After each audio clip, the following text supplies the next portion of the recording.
Okay, guys, so follow along as usual. I'll do a couple problems that you practice, and we'll just continue that cycle up till we get to the end of the block. Whatever you don't finish in class would be homework. So today we're mostly reviewing just square roots and imaginary numbers, which are just weird square roots. So here we go. So if you were asked to find the square root of a number, the first thing you're going to want to do is break it down.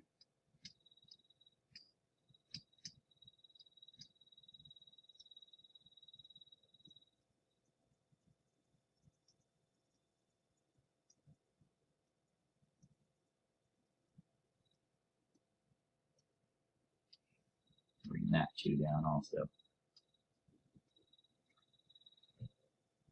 And then we're going to rewrite it in its factored form. So it looks like I have 1, 2, 3, 4, 5 2s. I'm going to put them all together. And then I have 2 3s. And what square roots are is we're looking for groups of 2 numbers that are identical. And for every pair, we can take one out. So when a mommy turtle and a daddy turtle love each other very much, they have a baby turtle that looks just like them and they leave, right? And we just continue that process repeatedly until we run out of mommy turtles and daddy turtles. Now in this case, this one had nothing to combine with. So on the outside, we have 3 times 2 times 2, which is 12. And on the inside, we have 2. And so that's how you simplify square roots. And if I'm going too fast, just have the sub pause for you. But I'm just going to go ahead and keep moving. That's your number 2. Let's take a look at my next example. In this case, we have a negative on the inside, and we've talked about how you can't have negatives on the inside. So what you do is you take an I and put it in the front, and you get rid of the negative. So you cross off the negative and put an I in the front. After you do that, you're going to go ahead and simplify your square root just like you normally would. So 20 breaks apart into 4 times 5, and 4 is 2 times 2. So if we break apart 20, we get 5 times 2 times 2. We have a pair that we could take out, so we're going to multiply the front by 2, leaving us with 2 times negative 2 is negative 4i square root 5.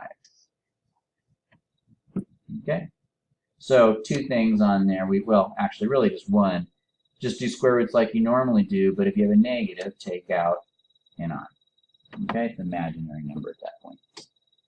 All right, let's take a look at yet another problem. Multiplying square roots. When you're multiplying square roots, you can put the 2 square roots together under one square root. That's a property of square roots. Now notice I didn't actually multiply them though, because that's not going to help me very much, because you know how we like to break the square roots down? Well, what's the point of breaking down or multiplying them together if we're just going to break it down again? So I would say don't do that. Don't multiply them together. Just put them next to each other. And then we have 5 times 10, and 10 is 5 times 2, right? And so there's our pair that we can take out, and you're left with 15 square root of 2. Here's where I would encourage you guys to stop the video and you guys do 2, 4, and 6. Take probably about, I don't know, 7 minutes and then unpause and start again. Okay, how about we move on to number 7 here. So this is, we're not allowed to have square roots in the bottom of a fraction. So the way that we deal with that is we multiply it by itself. Okay, now why do we do that? Well, when you multiply a square root by itself, it cancels out the square root and just leaves the number. The top, however, is a non-square root and a square root, so we can't put those together. And so we have that. That's called rationalizing. Now, sometimes you can do this next step and sometimes you can't. In this case, since I have a 2 on the top and bottom, we can reduce. So I'm left with just the square root of 2. Okay? But there's the main trick. All right, let's take a look at the next one, number 9. Number 9, taking the square root of a fraction. Well, that's the same thing as just taking the square root of the top and the square root of the bottom separately. Once again, that's just a property of square roots. Now we're not allowed to have the square root on the bottom. Square root on the top is okay. Bottom is no good. So I need to multiply the top and the bottom by the square root of 5. Square root of 5 times square root of 5 leaves me with just 5. No more square root. Now these two, I can actually put those together because they're both square roots. Now last time I multiplied square roots, remember I said don't actually multiply them together? Well, that's because I was going to have to break it down and take out pairs. But here, if you try to break down 10, you're going to have 2 and 5 and nothing comes out anyway, so you just got to put them back. So this is our final and most simplified answer there. Notice also that you can't reduce these. Even though 5 divides into 10, this is not really 10 on the top, is it? It's the square root of 10. So you can't divide 5 into there to reduce it. Take a look at one more problem before we practice. Now in this case, this looks innocent enough, but we got to remember what I is. I is the square root of -1. And so since there's an I in the bottom here, I technically have a square root in my denominator, and that's not allowed. So how do we deal with this? You multiply the square root by itself. So I'm going to multiply the top and the bottom by I. That leaves me with 4I on the top, -3, and I times I is going to be I squared. Now, we learned something about I squared as well. We learned that, I made it a T for some reason. We learned that I squared is -1, not the square root of -1, but just -1.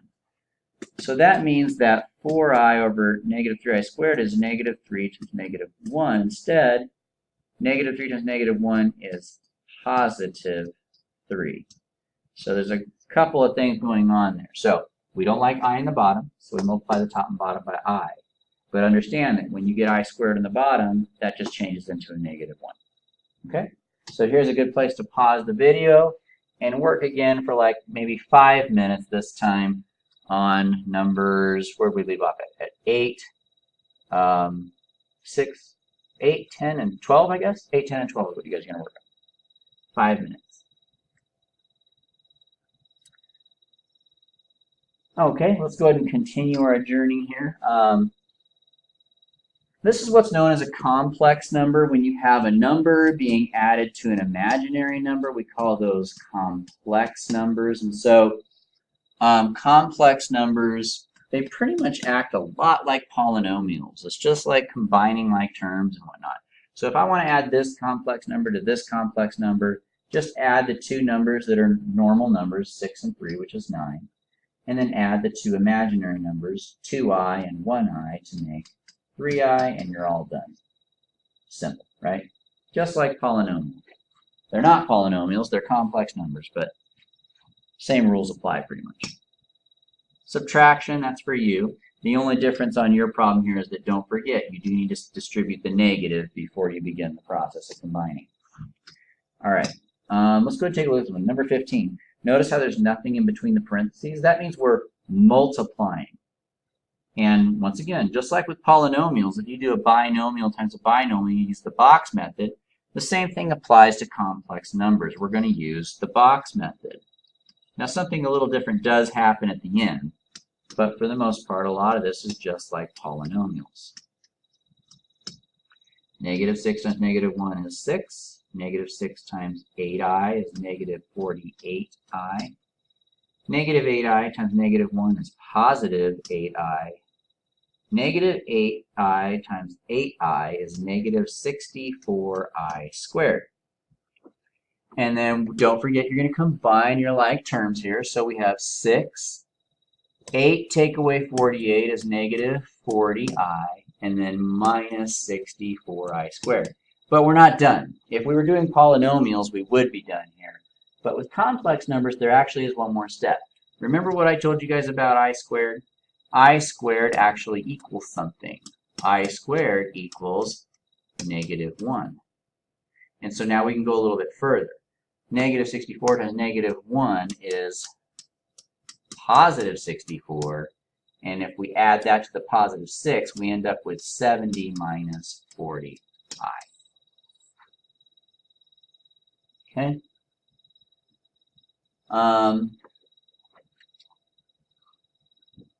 Next problem.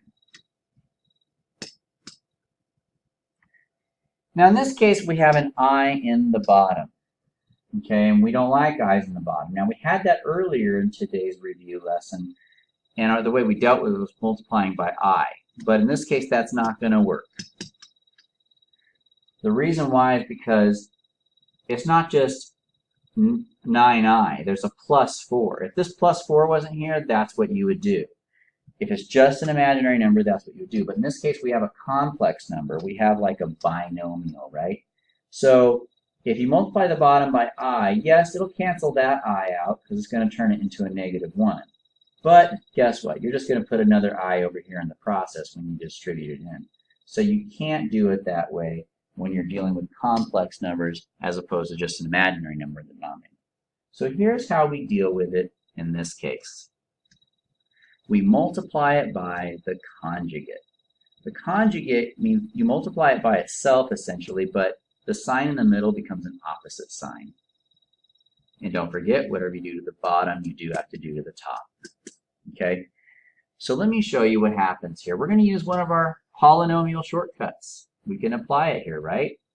When you multiply two binomials that are exactly the same, but one's a plus and one's a minus, what you end up doing is squaring the first term, so it's going to be 16, and then squaring the last term, which is going to be 81i squared, and then it's always going to be minus in between them.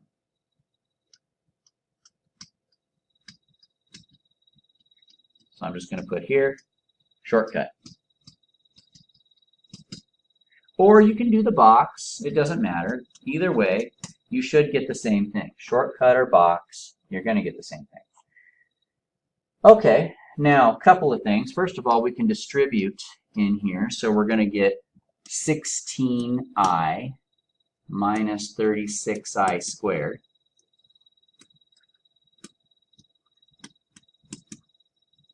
Next, notice that we have some I squareds. Don't forget that those I squareds become -1.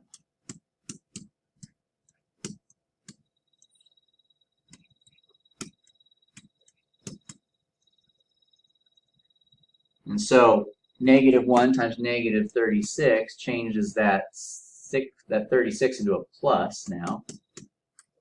Same thing on the bottom.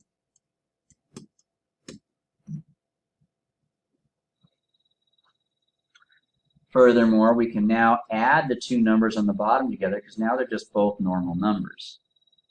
So you're going to get 97 in your denominator there.